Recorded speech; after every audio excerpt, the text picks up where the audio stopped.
Olá, ouvintes e leitores, sejam bem-vindos a mais uma leitura bíblica comentada.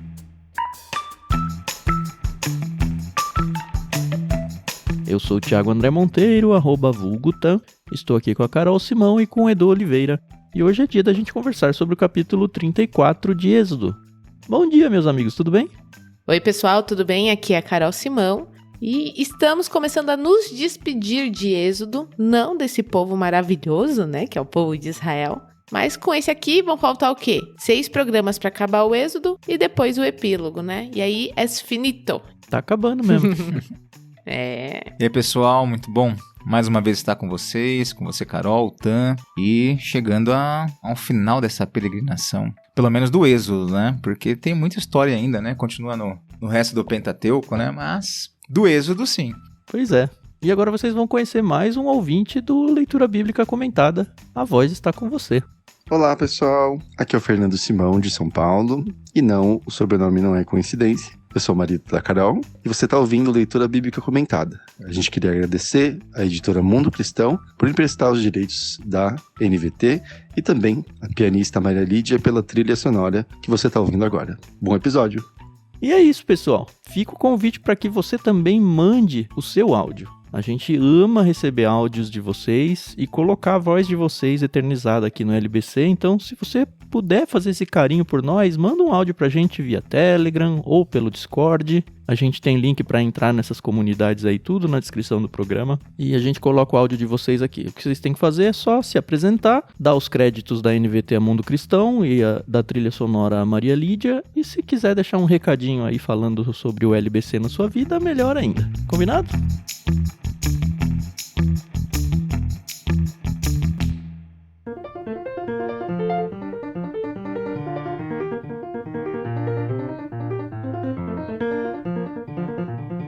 No episódio de hoje a gente vai fazer em 3 blocos. O primeiro bloco, a Carol que vai ler, né, Carol? Isso. A gente vai até o versículo 9. No segundo bloco eu vou fazer a leitura até o verso 28. E aí do 29 até o final vai ser a vez do Edu.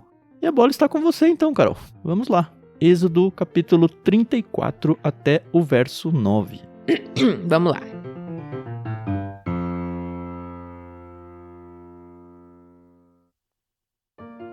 O Senhor disse a Moisés: corte 2 tábuas de pedra como as primeiras. Nelas escreverei as mesmas palavras que estavam nas tábuas que você despedaçou. Esteja pronto amanhã cedo para subir ao Sinai e apresentar-se diante de mim no topo do monte. Ninguém deve acompanhá-lo. Aliás, ninguém deve aparecer em parte alguma do monte. Não permita sequer que os rebanhos pastem próximo ao monte. Moisés cortou as 2 tábuas de pedra como as primeiras. Logo de manhã, subiu ao monte Sinai, conforme o Senhor havia ordenado, levando nas mãos as 2 tábuas de pedra. Então o Senhor desceu em uma nuvem, ficou ali com Moisés e anunciou seu nome, Javé. O Senhor passou diante de Moisés proclamando: Javé, o Senhor, o Deus de compaixão e misericórdia. Sou lento para me irar e cheio de amor e fidelidade. Cubro de amor 1000 gerações e perdoo o mal, a rebeldia e o pecado. Contudo, não absolvo o culpado.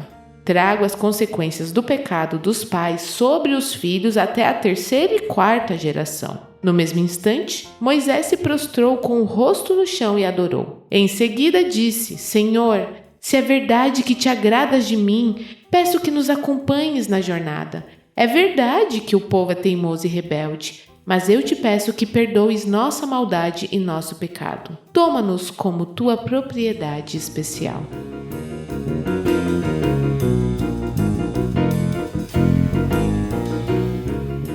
Gente, eu preciso dizer que esse trecho, ele é arrepiante. É mesmo? Eu fico toda arrepiada quando eu leio essa parte em que Deus fala como Ele é lento em se irar e como Ele perdoa os nossos pecados, porque isso me dá assim, um conforto tão grande. Que por mais que eu seja uma cristã, estou falando aqui por mim, tá? Mas eu acredito que os cristãos passam pela mesma coisa. E nós temos certeza da salvação, certeza de que vamos para o céu. Que conforto que dá saber que por mais que eu erre, se eu me arrepender, Deus vai me perdoar. E, de novo, eu trago aquela relação pai e filho, né? quem é pai, quem é mãe aqui, sabe que você, quando você vai disciplinar o seu filho, no sentido de, dessa vez passa, tá? Mas da próxima vez vai ter consequência. E aí você sabe que vai ter a próxima vez. E aí o seu filho vem, não, por favor, mãe, por favor, essa é a última vez, eu prometo, eu prometo, eu prometo. E aí você pode ser misericordioso, né, e falar, tá bom, dessa vez vai passar, mas da próxima. Ou você realmente fala, não, aquela foi a última chance. Mas é essa relação pai e filho que Deus tem aqui com a gente. Isso pra mim é tão gostoso, eu fico assim realmente confortada, sabe? E pra mim tem uma cereja do bolo aí, Carol. E na verdade nem deveria ser, tá? Já vou me explicar. Porque normalmente quando a gente vê esses textos declarando quem é Deus, declarando atributos e tudo mais, normalmente é uma terceira pessoa falando de Deus. A gente vê isso muito em Salmos, porque Deus é isso, Deus é aquilo e tudo mais. Nesse texto, é o próprio Deus falando de si mesmo. Sim. Não que isso devesse mudar alguma coisa, tá? Porque, enfim, a gente tá falando sobre a Bíblia, e a Bíblia a gente tem como partida. Regra de fé e prática, palavra de Deus, inspirada, tudo que tá aqui, no fim das contas, é palavra de Deus.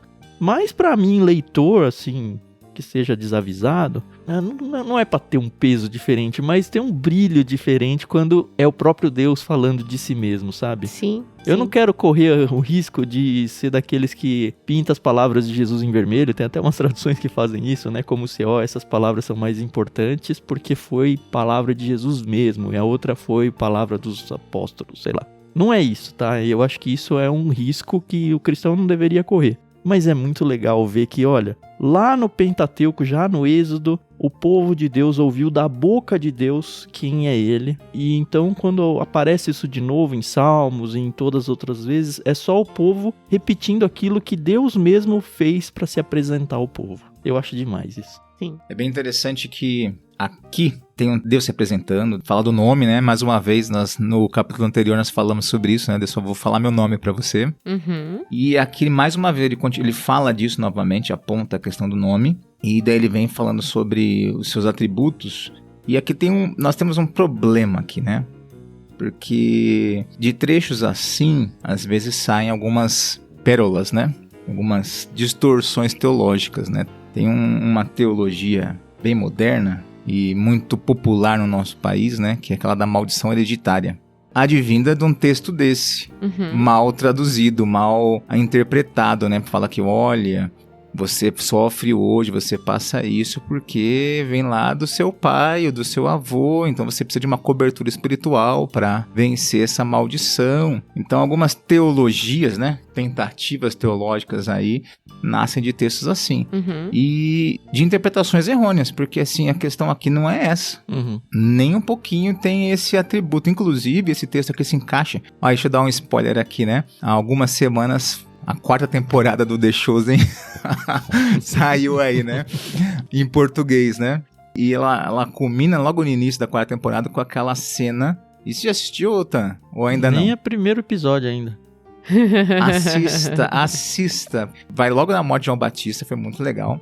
E depois tem o caso da cura do cego. E a conversa entre as pessoas era: quem pecou? Foi ele ou foi os pais? Sim. E olha como isso já era. A gente pensou, eu até comecei falando, né? Olha, distorções teológicas novas, né? Modernas. Não tão moderna, porque naquele tempo já tinha discussões a respeito dessa situação. Quem pecou? Ele é doente, ele tem isso, tem aquilo, por quê? Foi ele ou foi os pais? Maldição hereditária. E Jesus fala: nenhum nem outro. Ele fala assim: vocês não estão entendendo. Ele é assim e pra glória de Deus. Amém. E acabou. Né? Daí Jesus o cura e acontece a cena. Eu não vou contar mais, assistam lá. Ou lê a Bíblia, né? Melhor. Lê a Bíblia. Mas vou jogar um salzinho aqui. É legal. Muito bom. Sim. Eu sei que tem uma turma que é contra, que acha não sei o que, gente.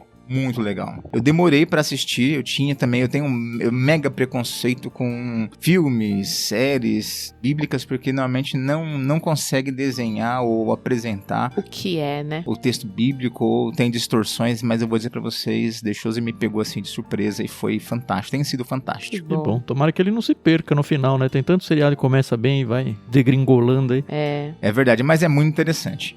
E o que acontece aqui? esse texto aqui, ele não tem o objetivo de falar assim, olha, eu vou castigar até a 3ª geração, 4ª geração, para mostrar o quanto eu sou duro, mas se eu resolver dar graça... Olha porque esse texto é interessante. A gente tem que dar uma olhada no contexto.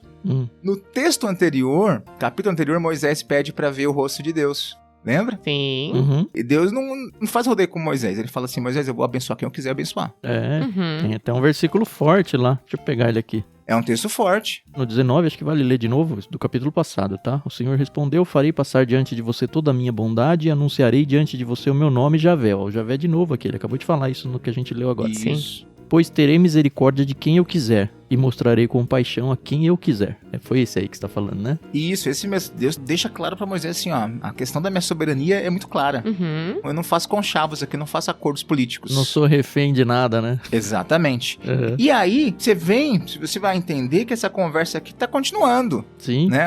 O assunto tá rolando aqui, né? O contexto. E aí ele vem e fala assim, olha, eu, na minha justiça, eu demonstro justiça de forma severa, no sentido de justiça não pelos olhos humanos, né? Justiça divina e clara. Mas ele fala da graça dele em seguida. Então ele tá dizendo, ele tá fazendo, na verdade, colocando na balança, olha, entenda uma coisa, a minha graça é o que o apóstolo Paulo lá no Novo Testamento fala, onde abundou o pecado, superabundou a graça. A graça. Esse é o contexto aqui do nosso texto, a interpretação do texto, é entender tamanha graça de Deus diante da obstinação humana que não merece nada e que pegaria. Então Deus põe na balança aqui a grandiosidade da graça dele. E é muito superior ao que nós imaginamos. Então a ideia não é vou castigar um pouquinho e depois vou... Não é essa. É Deus mostrando que ele é um Deus de graça. Sim. É justo e misericordioso ao mesmo tempo. E lide com isso. Exatamente. Exatamente. Uma vez, aqui na minha igreja, a gente teve um curso de evangelismo explosivo. E, inclusive, o meu professor foi o Edu. E eu lembro muito de uma coisa que ele falou, que por mais que seja intrínseca, às vezes a gente tem que ouvir, né? Que Deus, ele é amor. Ele é, assim, o puro amor, sabe? Ali, o potinho cheinho. E ele é justiça. Então, ele também é o pote cheinho de justiça. E quando você peca, ele tem que ser justo em te castigar, né? Ter a disciplina. Mas ele te ama tanto que ele quer fazer isso, né? Da maneira, não mais doce, mas da maneira mais amorosa, né? E aí, por isso que quando a gente peca, que a gente fica ali distante de Deus por causa do pecado, tem o sangue redentor de Cristo e tal. Mas isso ficou muito claro na minha cabeça, que Deus, ele é muito amor. Muito. E isso, de novo, me conforta muito e me deixa muito feliz, porque nem sempre a gente ama. Nem sempre. Aliás, muitas vezes, ou quase sempre, a gente não ama. Quando Deus manda a gente amar, né? Então, que delícia. De novo, ver ele falando isso pra Moisés. Olha, Moisés, eu amo, entendeu? E Moisés fala, então Deus. De novo, Moisés, ele é aquele ousado, né? Se eu te agrado, né? Fica aqui com a gente, anda com a gente, entendeu? Já que é assim, né? Eu achei meio estranho essa parte aí, porque Deus já tinha falado que ia ficar no fim do capítulo passado. Meio que Moisés ainda, sei lá, não acreditou, ainda tá insistindo num negócio que Deus já respondeu.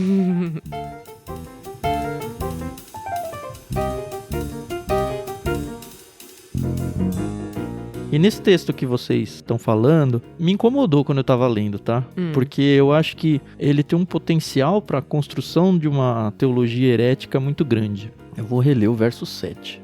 Cubro de amor 1000 gerações e perdoo o mal, a rebeldia e o pecado. Contudo, não absolvo o culpado. Trago as consequências do pecado dos pais sobre os filhos até a 3ª e 4ª geração. O Edu já falou sobre um potencial herético aí, que é esse negócio da maldição hereditária. Mas eu tentei construir uma outra frase que parece muito a mesma coisa. É Deus falando, olha, eu perdoo o pecado, mas eu não absolvo o pecador, o culpado.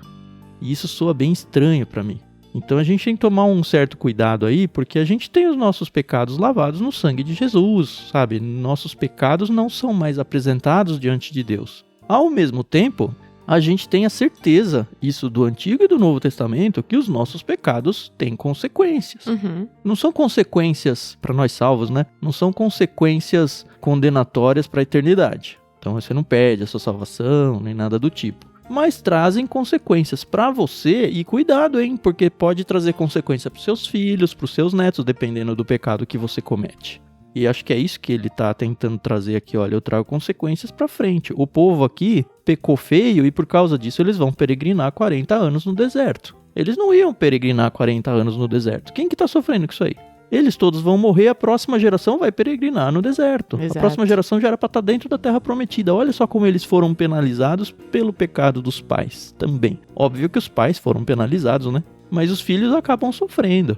Se a gente trouxer pros nossos dias, vou usar aquele exemplo clichê, assim, sabe? Ah, é o pai violento em casa, é o filho drogado. Todo mundo sofre, todo mundo tá sofrendo o pecado de uma pessoa. E aí, o que é importante, é que necessário, quando você mesmo falou, isso deixa a gente incomodado, né? Porque ele fala da graça dele e da justiça, ele vai julgar. Uhum. Mas aí eu preciso olhar o texto bíblico como um todo, né? Obviamente, eles não receberam isso ainda, né? É a revelação progressiva, mas para nós fica claro, aonde é derramado o potencial, Deus é justo, plenamente justo, né? Como a Carol comentou aí, quando eu explico que o potinho é igual, né? Uhum. Mas onde que Deus então depositou e jogou a sua justiça? Aí eu preciso apontar para a cruz. Deus não passou o pano. Não ignorou, né? Passou o pano na nossa situação. Ele não ignorou. Exato. Então essa questão do castigo, o que acontece? Deus lança a sua justiça sobre a pessoa de Cristo na cruz. Por isso que Isaías 53 é tão forte, É né? porque Deus, sendo santo, ele não pode ir contra a sua própria natureza, né? Ele não pode falar, Exato. ah, não, o pecado não me atinge ou não me faz mal. Claro que faz. Alguém precisa ser penalizado, alguém precisa ser culpado. Sim. Isso. Nesse é o caso, foi alguém Jesus, né? Exatamente. Exatamente. Por isso que quando é apontado, eu tenho que apontar para a cruz, porque lá na cruz Deus julga a humanidade em seu pecado todo na pessoa de Cristo. Uhum. Então, ali é satisfeito a justiça de Deus, plenamente. Pois é. É importante observar isso. Agora, na relação com o crente, é interessante, eu acho que o texto que vai trazer mais luz ao nosso entendimento é o texto da última ceia. E ali em João, às vezes a gente pega aquele texto, capítulo 10 pra frente, e fala assim, é muito conteúdo, né? Mas tá tudo rolando numa noite só. É verdade, é verdade. Noite intensa ali. É uma noite intensa. E acontece aquela reunião do lava-pés ali. E às vezes as pessoas não percebem o que está acontecendo ali. Tem um cunho cultural. Trazendo para você aqui, né? Naquele tempo, as pessoas não tinham um chuveiro dentro de casa, não tinha água quentinha para tomar seu banho, né? Como aqui no Brasil, o brasileiro gosta de tomar banho, né? Toma 2, 3, 4 vezes por dia. E não era muito comum esse negócio de tomar banho. Tem que entender a cultura. Uhum. Quando as pessoas tomavam banho? Época de purificação, que era importante fazer isso. E às vezes uma pessoa era convidada para comer num evento especial na casa de alguém. Então eles iam tomar banho nos banhos públicos, né? E aí teve o convite de Jesus para as pessoas irem para aquele jantar, né? Era Páscoa. Então os discípulos vão, aproveitam o dia, vão lá, vão num banheiro público, tomam seu banho e depois vão em direção à casa do anfitrião. Como que funcionava a questão da regra da cultura, né? Tinha que ter um escravo na porta, normalmente. Aquele escravo de pior classe. Não sabia fazer uma comida, não sabia arrumar. Ele, não tem o que fazer com você, fica na porta. Ele ficava com uma bacia d'água, um lençol, e ele fazia o quê? A pessoa chegava limpinha, tomou banho. Ela entrava na casa, a pessoa lavava os pés dela, porque naquele tempo não tinha asfalto, por mais que a tecnologia romana, né, das estradas romanas não tinha chegado até ali. Mas era empoeirado, então lavava os pés e entrava pro recinto, pro jantar. O que acontece lá no texto? Eles entram e não tem ali no relatado em João, né? Não tem a bacia, não tem o cara que ia fazer isso. E eles ficam naquela, né? Mas o costume, né? A tradição, fazer isso aí que tá acontecendo. Todo mundo senta. Não tem, vamos sentar. E eles ficam, né? Não sei se você já percebeu a conversa, não vou entrar aqui lá no texto. Com mais profundidade, você pode depois dar uma lidinha em casa aí. E eles ficam naquela, e aí, quem que vai fazer? Será que Jesus vai pedir pra alguém faça? E Jesus aparece e Jesus faz isso. O anfitrião faz isso. Isso, assim, é totalmente incomum. Uhum. É o serviço do escravo, da pior classe, que fazer e Jesus começa a fazer. Tanto que Pedro fica, não, senhor, não vai fazer isso comigo. Constrangido, né? Não. Aí Pedro vai dar uma de Pedrão, né? E Jesus dá uma lapada nele. Ele fala assim, se eu não fizer com você, você não faz parte comigo. Ele, não, então tá bom, então me dá um banho. Então me lave todo. Pedro era muito assim, né? Muito 880, né? Jesus fala, não, vocês já estão limpos. E Jesus fala, vocês já estão limpos.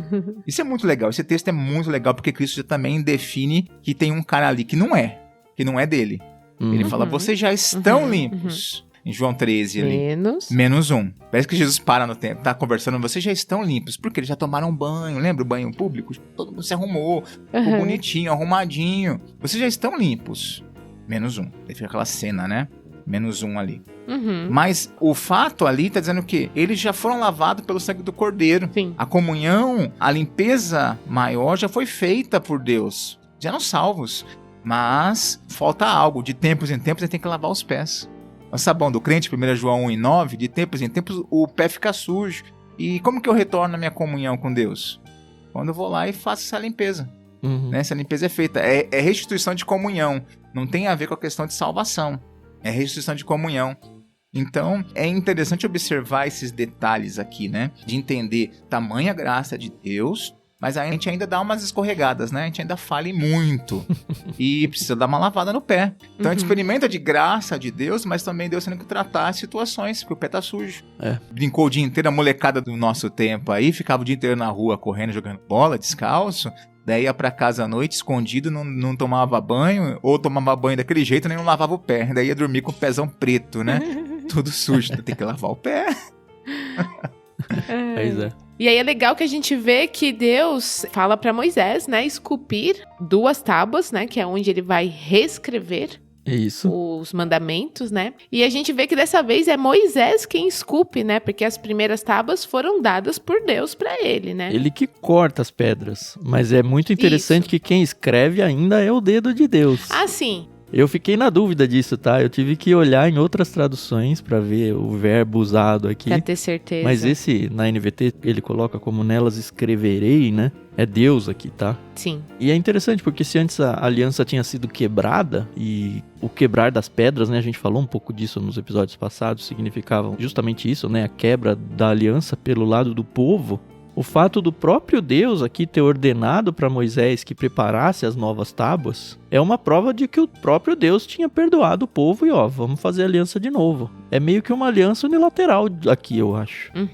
Essa aliança tem um teor interessante, né? Porque, a princípio, se você olha com cuidado o texto que nós já tratamos, né? O povo, ele aceita o tratado de suzerania sem antes ter ouvido. Não sei se vocês perceberam isso lá atrás. Verdade. Tudo que o senhor falar, faremos. Eles nem tinham ouvido ainda. Essa é uma baita armadilha. Como assim, né? Tudo que o senhor falar, faremos. Peraí, mas você não leu as entrelinhas do contrato?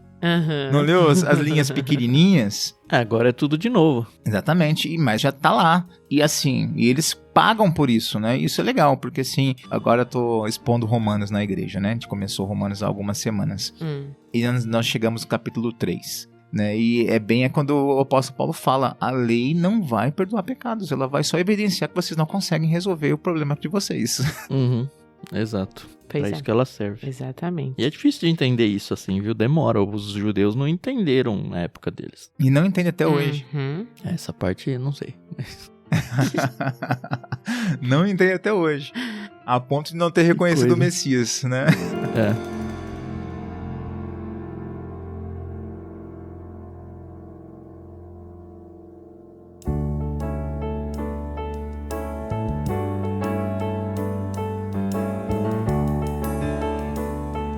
Bom, vamos ao bloco 2? Bora. Versos 10, então, até o 28. Eu que faço a leitura.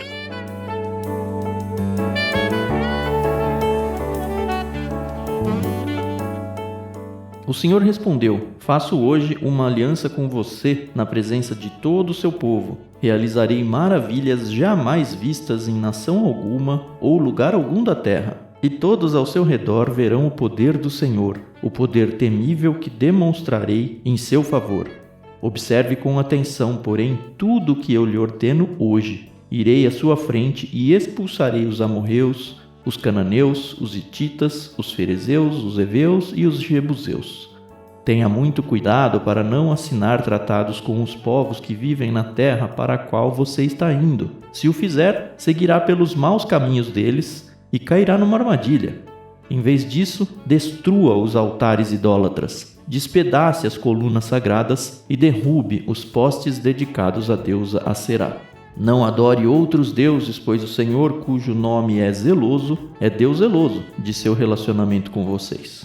Não faça tratado algum com os povos que vivem na terra. No culto a seus deuses, eles se prostituem e oferecem sacrifícios. Eles o convidarão para comer dessas ofertas e você aceitará o convite. Depois aceitará que as filhas deles, as quais sacrificam a outros deuses, se casem com seus filhos. Elas seduzirão seus filhos para que se prostituam adorando outros deuses. Não faça para si deuses de metal fundido. Celebre a festa dos pães sem fermento.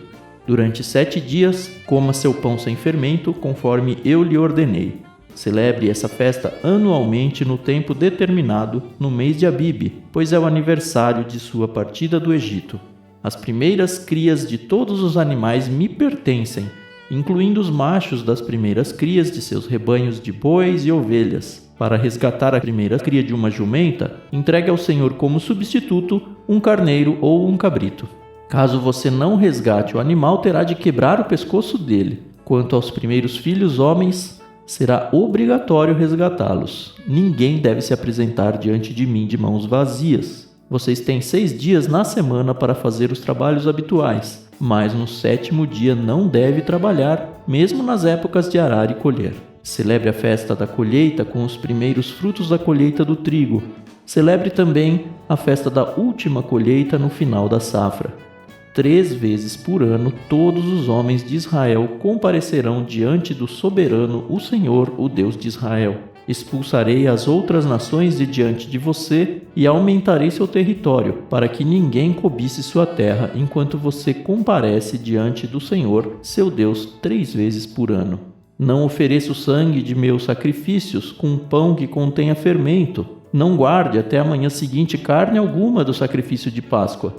Quando fizer a colheita, leve à casa do Senhor, seu Deus, o melhor de seus primeiros frutos. Não cozinhe o cabrito no leite da mãe dele. O Senhor também disse a Moisés: escreva todas essas palavras, pois elas representam os termos da aliança que eu faço com você e com Israel. Moisés permaneceu no monte com o Senhor 40 dias e 40 noites. Durante todo esse tempo, não comeu pão, nem bebeu água, e escreveu os termos da aliança, os 10 mandamentos, nas tábuas de pedra.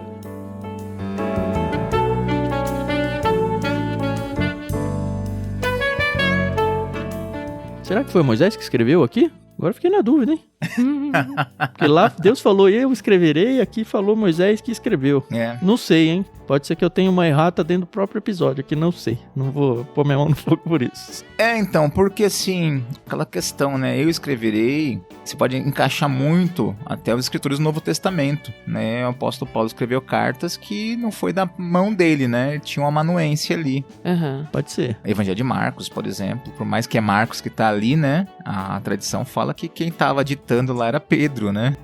Mas acho que é um assunto não precisa desenrolar demais, porque não muda grandes coisas pra gente, né? Mas curioso. Não vai mudar. Se Moisés escreveu, Deus falou. Deus usou uma impressora 3D lá. Aí Moisés só ficou olhando. Pois é. O fato é que tem mais uma aliança. Não sei se é mais uma, talvez a mesma, porque várias coisas sendo repetidas aqui. Até a coisa do leite, da cabra, do filho e tal. Várias coisas que a gente já viu ao longo do Êxodo todo. Eu, pelo menos, não pesquei nada de diferente. Ele fala de novo sobre o sábado. Ele fala de novo sobre as 3 festas. Ele fala de novo sobre o resgate dos primogênitos. Ele fala de novo, olha, sacrifício humano é abominável, ele é proibido, ele não pode ser feito, coisa que era comum de outros povos. Então a gente vê aqui muita coisa sendo repetida. E, assim, por repetição, o povo acaba aprendendo, imagino eu, né? Imagina, né? E também porque a gente precisa entender...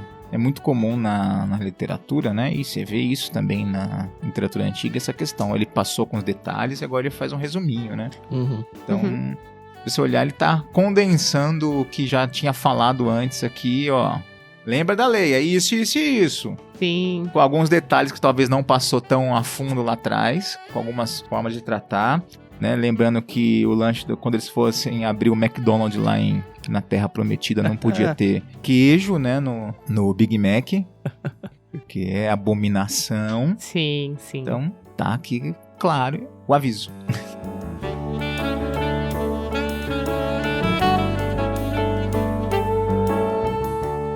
Agora, uma coisa que eu acho muito legal, também já apareceu várias vezes nas escrituras, mas eu gosto de repetir também, já que a gente está falando de repetição, né? Porque isso é um princípio muito importante para os nossos dias e que cada vez mais tem sido ignorado. É essa questão de não ter nenhum tipo de aliança com outros povos.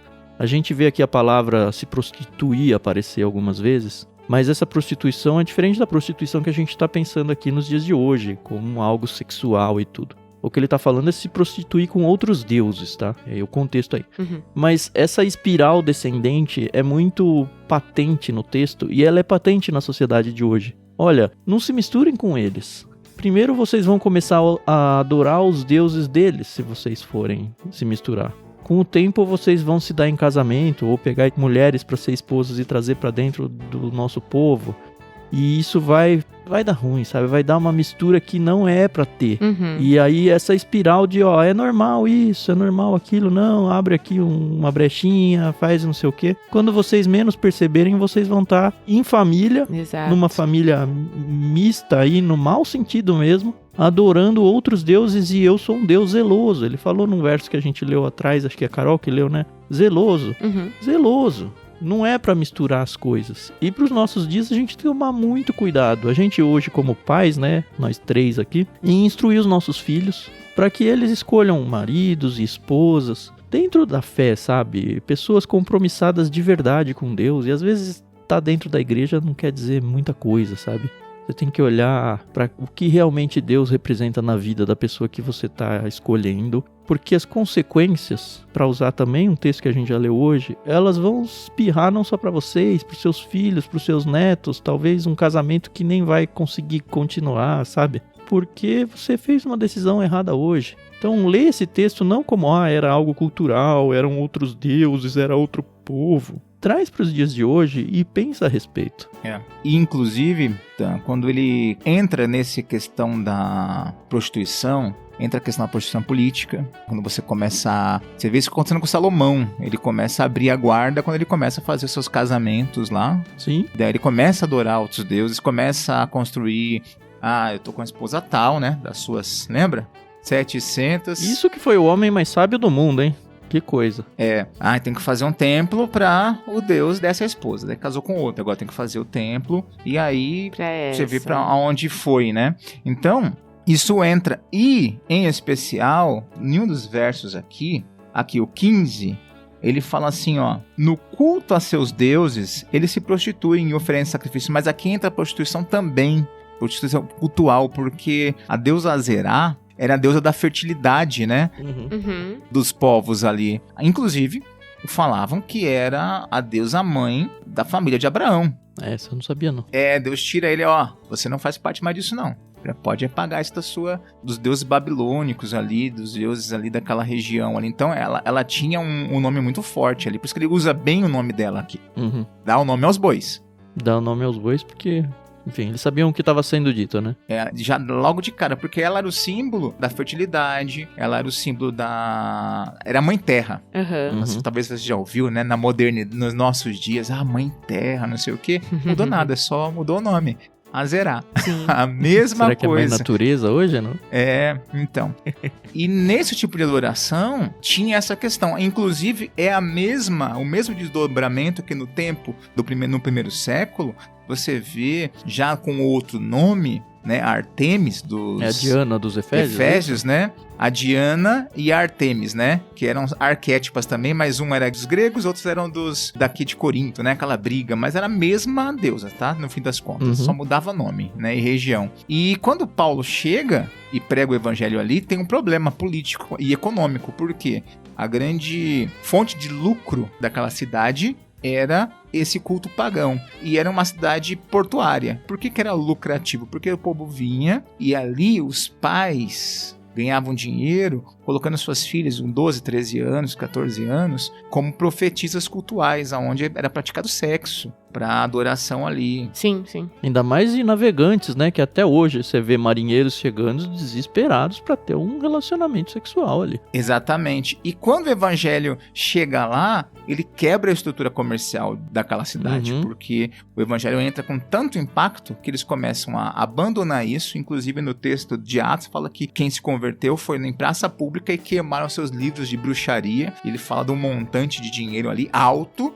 E depois começa uma perseguição, porque fala, acabou com a nossa economia. Não estão produzindo mais as estatuazinhas, não estão mandando mais suas filhas para trabalhar no templo. Desestruturou. E aí tem uma lição pra gente. Quando Deus, nesse texto aqui, fala para não se misturarem, não aceitarem isso, não. Que lição? Porque eles tinham que ser um povo diferente, diferenciado. Sim. Aí, pro Novo Testamento, você vê a igreja onde ela chegava, uma mudança cultural começando a acontecer, várias quebras com a cultura, e nós olhamos para o nosso tempo. E cada vez mais nós vemos uma igreja calada. Ou melhor, né? Ou calada ante a cultura, se fechando, fecha as portas, porque lá fora tá um perigo, o mundo é terrível, fecha as portas, vamos ficar aqui. O síndrome de Pedro, né? Subiu no monte, viu a transfiguração, falou, aqui tá muito bom aqui, vamos fechar as portas e ficar aqui, vamos fazer uma cabaninha. Então nós vemos a igreja altamente omissa, ou escondida, ou com medo, cantando, Senhor, vem buscar a gente, não que a gente não deva fazer isso, né? Pedir Maranata, vem Senhor, mas escondida, amedrontada, ou falando aos quatro ventos, mas falando não o que deveria falar. Aí você vê o grande erro, né? Sendo que o papel da igreja é sim ser porta-voz do evangelho no mundo, é sim ser aquela que traz um novo paradigma, um novo modelo, é aquela que desnuda o pecado, que enfrenta a injustiça. Sim, a igreja tem que ter esse teor de fazer essa diferença no mundo. E infelizmente nós vemos o contrário, ou ela tá calada, fechada e amedrontada, dizendo, isso aqui não é comigo, síndrome de Jonas, Senhor, bota fogo, vou ficar aqui só olhando de camarote. Ou ela está lá falando que não deve, passando mais vergonha do que sendo sal e luz. É uma liçãozinha pra gente, né? Tem muita, né? Que coisa. Antigo Testamento é evangelho na veia. Que coisa. Sim.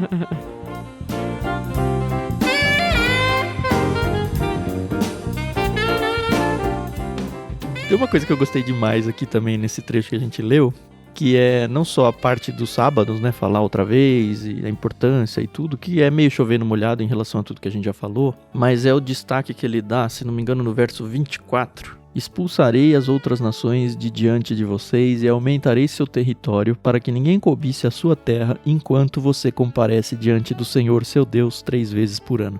3 vezes por ano, porque eram essas 3 festas, e essas festas duravam a semana toda, né? Sim. Então, assim, militarmente falando, eles estão totalmente vulneráveis nesses momentos. E são momentos em que qualquer Zé Mané sabe qual vai ser, porque as festas são em dias fixos. Então, se eu sou um povo que tô pra atacar, óbvio que eu vou procurar essas datas, porque vai estar com as defesas desguarnecidas.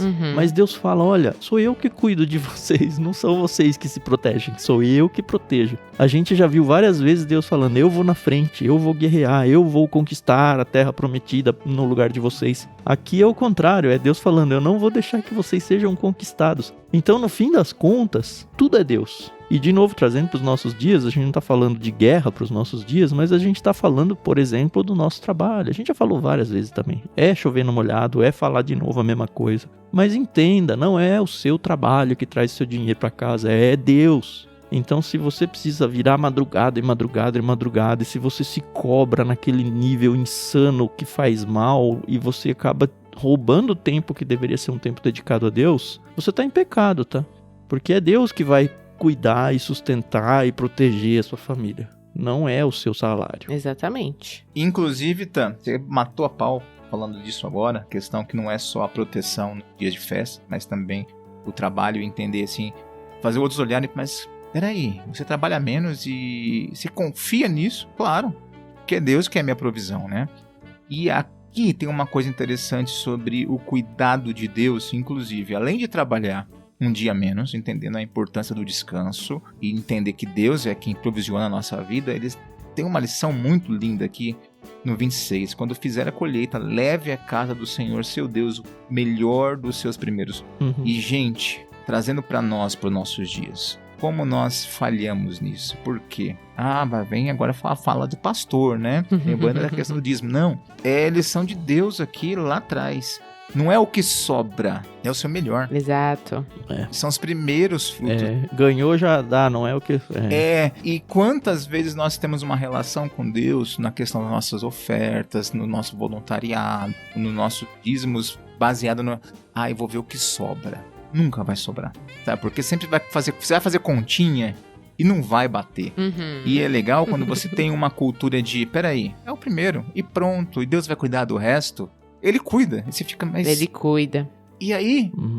Como é isso? Como que matemática é essa? É porque é aprender a depender dele. Sim. É aprender a depender dele, em absoluto. E isso é uma lição tremenda pra gente, porque nós tendemos a achar que é do meu... Eu faço as minhas coisas, eu vivo a vida do meu jeito, e nos dias especiais, no domingo, eu tenho um momento a qual Deus fala e eu escuto, saio... tocado pela palavra, mas de segunda a sexta, segunda a sábado, eu que gerencio tudo e acabou. Deixa comigo, Deus, eu mato no peito. Né? Exato. A gente faz o mesmo com a nossa provisão, com o nosso dinheiro, com nossos bens, com nossas decisões de vida, né? De escolhas de vida. E aí você vê a bagunça que fica.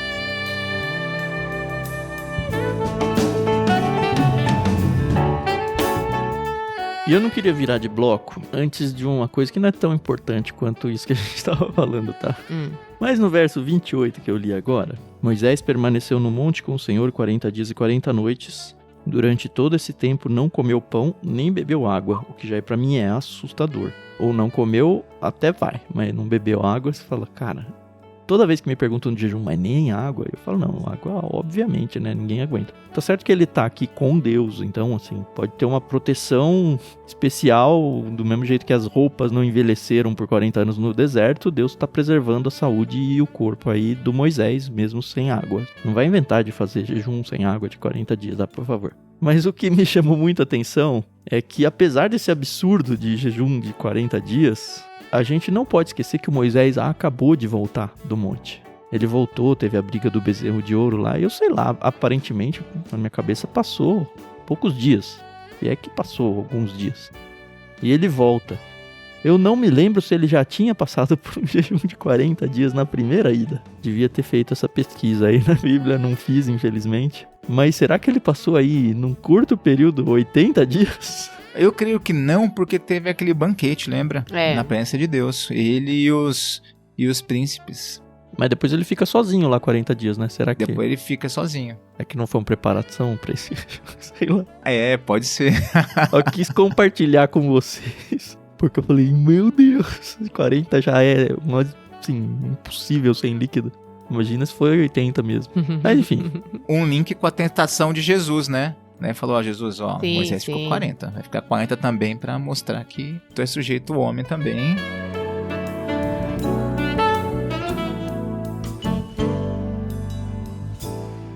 E já que a gente abriu esse bloco falando, olha, no 28 parece que quem escreveu os termos da aliança foi Moisés e não foi Deus, né? Eu tinha até colado aqui um comentário da Bíblia de Estudo NVI, não NVT.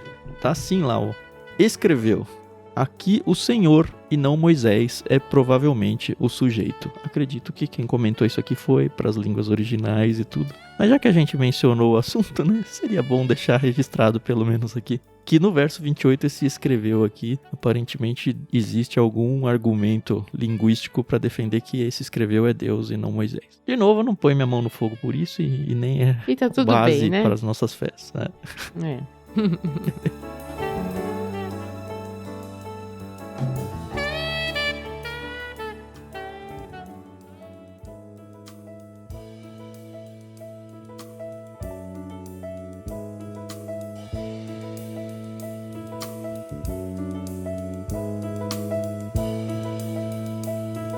Vamos mudar?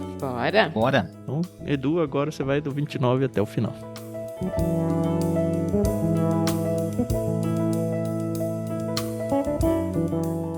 Quando Moisés desceu do Monte Sinai carregando as 2 tábuas da aliança, não percebeu que o seu rosto brilhava, pois ele havia falado com o Senhor. Quando Arão e os israelitas viram o brilho do rosto de Moisés, tiveram medo de se aproximar dele. Moisés, porém, chamou Arão e os líderes da comunidade que se aproximaram, e Moisés falou com eles.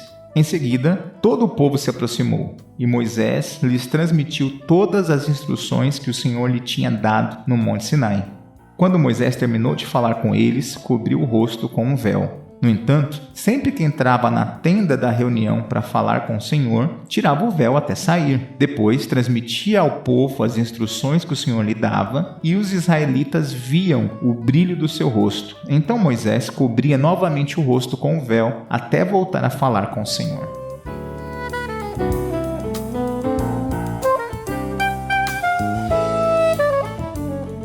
Antes de entrar na parte teológica, que eu sei que o Edu vai querer, eu quero trazer uma curiosidade linguística também da Bíblia de Estudo NVI. Certo. Abre aspas para eles lá. O verbo hebraico traduzido por resplandecia relaciona-se com o substantivo hebraico que representa chifre. O significado da expressão foi por isso entendido erroneamente pela Vulgata, a tradução em latim, de modo que a arte medieval europeia muitas vezes retratava chifres brotando da cabeça de Moisés. Eu nunca tinha ouvido falar disso, eu achei Também máximo. não, hein? Olha que interessante. É só isso, não quer dizer nada. Boa. Podem Tá bom. seguir com a parte Boa, relevante isso do aí. programa. Ai. É interessante isso aí, mas muito legal, né? Chegamos no texto lá. Sim, o texto que o Edu tanto fala, né? Quando Moisés parecia um marcador de páginas, né? É nesse momento. E, pra quem já ouviu os outros episódios, sabe que Moisés cobre a cabeça, né? Assim, talvez aí por uma coisa mais de ego, talvez, não sei. Enfim, vou deixar o Edu falar. 2 Coríntios capítulo 3, Paulo está fazendo um link, aliás, um link não, uma comparação da nova aliança e a glória que ela representava comparada com a antiga aliança. De tempos em tempos, Paulo tinha que fazer esses comparativos, né? Quando os judaizantes ou alguém queria vir falar, sabe, lá em 1927, a igreja naquela época era muito melhor, porque nós trazíamos a tradição, fazíamos isso. Esse negócio tá muito moderno, esse negócio não pode não, tá? Ô Paulo, você é muito moderninho, Paulo, esses negócios. E Paulo tinha que fazer o povo relembrar de algumas coisas. E nesse momento, em 2 Coríntios, ele fala assim, a gente precisa entender o seguinte, nós estamos diante de uma glória infinitamente maior a que o povo no ano passado experimentou. Daí ele usa um exemplo de Moisés. Ele fala, olha, Moisés desceu do monte com aquela cara brilhando, e cada vez que ele tinha esse encontro com Deus na tenda do encontro, né? Esse encontro na tenda do encontro bateu, né? Ele ficava com a cara resplandecente, a glória de Deus diante dele deixava ele assim. Olha o teor, né? Olha a capacidade, né, radioativa do Césio ali, da glória de Deus. O povo tem medo do Césio, né? Imagina a glória de Deus diante disso. E o povo tinha medo do Moisés, né? Sim, exatamente. Tá no começo da leitura aí. Então Moisés colocava um capuzão, Uhum. né, uma máscara pra não assustar tanto. E aí Moisés percebia que depois de um tempo sem estar na presença de Deus, esse brilho Diminuía. sumia, Desbotava, né? diminuía. Boa. Só que aí Moisés, ao invés de tirar, já foi, gente, tô de boa, pode chegar perto. Moisés fez o quê? Moisés percebeu que, peraí, isso aqui me traz um status de poder. E aí, pastor, onde você viu isso? 2 Coríntios capítulo 3. Eu acho surpreendente que o Novo Testamento traga uma informação nova, assim, sabe? Que não tá no Exato. Antigo Testamento, mas Exato. revelado por Deus pra ele lá, né? Sim. Verso 7. O antigo sistema, com as suas leis gravadas em pedra, olha o link de Paulo, tá aqui no texto. Nós acabamos de ler, terminava em morte, embora tivesse começado com tamanha glória que os israelitas não conseguiam olhar para o rosto de Moisés, por causa da glória que brilhava em seu rosto, ainda que esse brilho já estivesse desvanecendo. Acaso não deveríamos esperar uma glória muito maior no novo sistema, que se baseia nas obras do Espírito? Se o antigo sistema que traz condenação era glorioso, muito mais glorioso é o novo sistema, que nos torna justos diante de Deus. De fato, a glória do passado não era nada gloriosa em comparação com a glória magnífica de agora. Portanto, se o antigo sistema que foi substituído era cheio de glória, muito mais glorioso é o novo, que permanece para sempre. E aqui, o que Paulo está falando? Vocês não entenderam o lance. Moisés experimentava da glória de Deus ali e ela passava devido à distância e o tempo, né? O Espírito Santo, inclusive, ele habitava de forma temporária no indivíduo. Aqui vocês não perceberam que agora vocês são uma habitação perpétua do Espírito Santo. A glória está permanente. E que lição pra gente, a glória de Deus está permanente em cada um dos crentes. Eu acho que é uma lição também, Edu, para os líderes e pastores aí. Toma cuidado para você não achar que você é o brilho do evangelho, sabe? Não é você. Exato. Você tá brilhando por causa de Deus, por causa de Cristo. E a honra e glória é toda dele, não é sua. Todinha dele. Me lembrei, por exemplo, de um filme aí, um documentário sobre aquela música We Are The World. Uhum. Não sei se vocês já assistiram. Cara, é sensacional, assim, pra mim que sou da época dos anos 80. Foi uma música muito impressionante, assim, que a disseminação no mundo, assim, foi absurda. Uhum. E esse documentário conta como foi o dia da gravação, enfim, pra quem conhece é bem legal. Pra quem gosta de música é bem legal, produção e tudo mais. Eu lembro que os produtores, o Quincy Jones e o Lionel Rich, eles colocaram uma plaquinha na entrada do estúdio, porque tava chegando artistas super estrelas da música pop infinito, assim. Uhum. E a plaquinha dizia: cuidado com seu ego, deixa o ego do lado de fora. A gente tá falando ali de um grupo de pessoas que já tem por natureza e por profissão o ego super exaltado, né? Sim. Uhum. Mas eu acho tão triste quando eu vejo isso nos líderes da nossa igreja, sabe? É tão triste ver um pastor arrogante, um pastor que se acha maior que os outros. Uhum. E é tão bonito quando a gente vê um pastor daqueles, assim, normalmente é daqueles pastorzão, aqueles caras super, assim, sabe? Com a humildade lá embaixo, assim, sabe? No caso, lá em cima, né? A humildade. Com a humildade lá em cima, assim, a arrogância lá embaixo. E que não são aplaudidos e exaltados pela grande mídia. A gente vive uma época de grande mídia aí muito complicada, onde a gente idolatra pessoas sem nem conhecer direito panos de fundo, nem conhecer direito a pessoa em si. Só porque a pessoa fala bonito e fala na internet, sabe? Cuidado até com a gente, sabe? Não coloca a gente num pedestal. Eu não quero subir Ai, no não, pedestal por favor. de ninguém. Não façam isso comigo, tá? Exatamente. Assim, eu quero que o LBC seja famoso porque a fama traz ouvintes. E trazendo ouvintes é mais gente ouvindo sobre a palavra de Deus. É só até aí que eu quero ir, tá? Não precisa me fazer famoso, não. Isso aí. Mas toma cuidado com quem você coloca no altar aí. E se você é um dos que tá indo pro altar, toma cuidado pra você não subir no altar. Porque, sim, Moisés tá fazendo algo aqui que é de Deus, Uhum. que é necessário, que é um ministério que precisava ser feito por alguém. Mas quando você dá poder pra alguém É um perigo. você revela muitas coisas, assim, perigosas. Exatamente. Então, cuidado. É isso. E falando dessa história aí, da gravação, né? Tinha um outro cantor que estava no auge, né? Junto com o Michael Jackson lá, né? O Prince, né? Que nem foi, o Prince não foi, porque assim, eles sabiam que ia ter farpas, porque o cara vai querer chamar atenção, porque ele quer fazer isso. E no final, não sei se vocês viram quem assistiu, né? Ele fala, vocês estão aí? Ele conversa com uma pessoa que cantava, mas era agenciadora dele. Eu posso ir aí, se vocês quiserem que eu faça um solo. É. Separado, num estúdio à parte. Ele falou, não nem vem. É muito doido isso, né? É. E aí, você fala assim, puxa, é o tipo de coisa que acontece da mente de artistas e pessoas que veem a necessidade no mundo. Você fala, é um tipo de coisa que tinha que partir do coração da igreja. Uhum. Não que a igreja não faz, tá? Tem muita comunidade, muita igreja que tem feito grandes coisas, inclusive agora, nessa situação que aconteceu há alguns meses no Rio Grande do Sul, né? Tem um trabalho muito sério acontecendo de diversas igrejas, diversas denominações, trabalhando duro, não precisa de holofote, não precisa... estamos aqui, não precisa disso, né? Mas eu entendo que a igreja precisava trabalhar com mais afinco, né? Agora eu falo igreja, não estou falando denominação, né? O povo de Deus, Uhum. com a ação no mundo. Inclusive, é dessa coragem que o texto está falando, né? Você continua lá em Coríntios 3 comigo, ele fala assim, uma vez que o novo sistema nos dá tal esperança, sabendo que a gente não vai perder, né, a glória de Deus, podemos falar com grande coragem, o verso 12. E ele fala, não somos aí a cerejinha do bolo, né, como Moisés, que cobriu o rosto com o véu para que os israelitas não vissem a glória, embora ela já estivesse se desvanecendo. Ele está quebrando aqui, sabe? Isso aqui é difícil, porque ele fala assim, o grande homem que vocês judeus exaltam porque ele era o grande... E era mesmo em vários aspectos. E era. É tipo falar mal do Abraão também, sabe? É mesmo nível. Ele joga ali, Moisés não era tudo isso não, tá? Presta atenção, ele era humano, ele falhava também.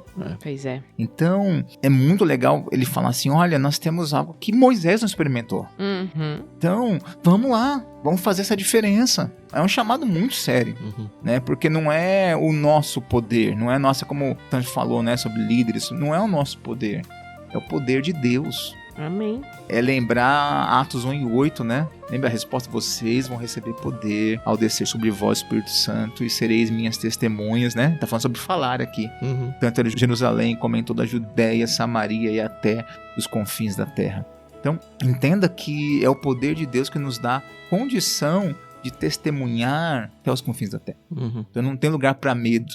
Essa glória vai resplandecer à medida que a gente permite, porque ela está em nós. Nas nossas ações, nos nossos atos e no nosso falar. Sim. Que é essencial, né? Eu sei que tem uma corrente muito forte nos nossos dias que fala, mas eu vou testemunhar de Deus com os meus atos. Cuidado, são só os atos. O evangelho tem que ser pregado, ele tem que ser falado, tem que ser verbalizado. Exatamente. Os atos falam e eu diria que os atos abrem portas para que a gente possa falar com ousadia, com intrepidez do poder de Deus.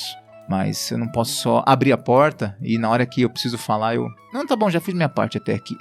Não, preciso falar. E é disso. É, exatamente.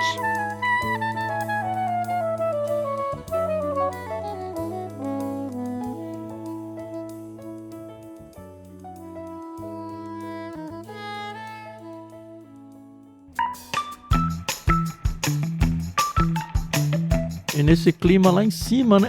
A gente termina o episódio 34 de Êxodo. Isso aí. A Bíblia faz umas coisas com a gente impressionantes, assim. Ela faz a gente passear por lugares. Não só a Bíblia, né? O fato de conversar sobre a Bíblia, eu acho que potencializa isso de um jeito assustador. Eu tô falando isso porque eu li muitas vezes esse Êxodo 34. Eu estudei, eu anotei, escrevendo mesmo coisas. E quando a gente vem gravar, surge coisas que não passou mais nem perto, assim, passou lá no alto, assim, sabe? E não ia pegar. Não ia pegar. E acho que o que a gente faz aqui no LBC ajuda vocês ouvintes também a terem essa experiência com Deus através de conversar sobre a Bíblia mesmo. Eu, pelo menos, me sinto muito bem, sabe? Me sinto muito abençoado de ter esse espaço para conversar com vocês. E quero crer que os ouvintes também têm essa oportunidade de participar, por mais que eles não tenham voz no sentido de participar ativamente da conversa aqui, mas só ouvir a nossa conversa aqui, o nosso bate-papo, eu acho que traz muita coisa para a vida de cada um de vocês. Então, faz com que esse programa seja divulgado para outras pessoas, porque a gente falou também várias vezes, você divulgar o LBC é você ajudar o evangelho a ser disseminado. Sim. É você espalhar a mensagem de Cristo. E, de novo, a gente não está buscando fama aqui, entendam isso. A gente está buscando usar as nossas vidas em prol da palavra de Deus. É só isso.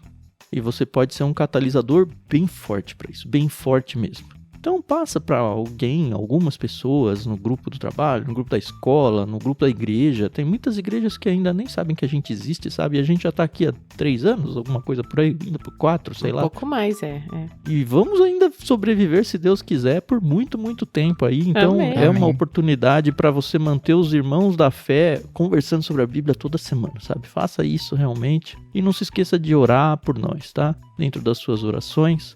Orar para que o ego também não cresça nos nossos corações e que a gente se mantenha assim alegre e saudável espiritualmente para continuar com esse projeto, tá bom? O resto vocês já sabem sempre. Fica o convite mais uma vez para o Discord, bit.ly/leitura coletiva. O convite para você se envolver financeiramente com a gente. Teve aí um ganchinho no meio do episódio falando sobre as primícias, né? Por que não considerar a gente como alvo dessas primícias? Conheça aí na descrição do episódio, tem como fazer isso no Catarse, tem a nossa chave Pix, e acho que eu já falei demais hoje. Me senti muito palestrinha hoje, a Carol que gosta dessa palavra.